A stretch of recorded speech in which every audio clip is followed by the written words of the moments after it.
I'm Judy Correia, and I'm the Library Media Specialist. This year, I'm at 3 elementary schools. I serve as Attwood, Cumberland, and Kendon.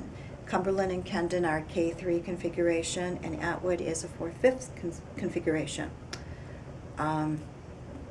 So I'm here for one day, and then I proceed to my other school for 2.5 days, and my last school for a day and a half.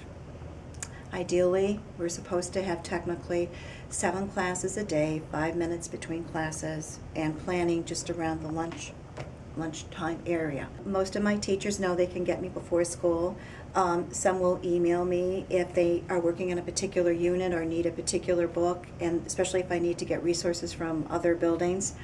I'm very accessible. I'll even sometimes return to buildings to help if they need that sort of accessibility. So unfortunately, it's not as fluid as we would like it to be during the school day and sort of like the extremities and at lunch, but I do try to make it a point because I do feel it's a very, very professional task, and I take it very seriously to support the teachers, even though it's sometimes very difficult with the constraints of my schedule. If by allowing accessibility is promoting literacy, I try to be as flexible as possible. Information literacy, especially with the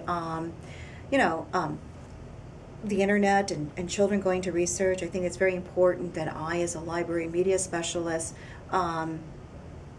show students how to use databases, how to go to the internet and determine if an internet site is appropriate or if it's it's valid or whatever. So also access to information and how to sort of deal with it. Unfortunately, the students' access to borrowing books is unfortunately confined to that 45-minute weekly period. I would love to. In fact, I do not eat lunch. I'm just always here. So if I do see kids here, I will welcome them, and I'm usually very, depending on classes, but very unstructured in terms of allowing kids to come in and exchange things during the period or when I have other classes.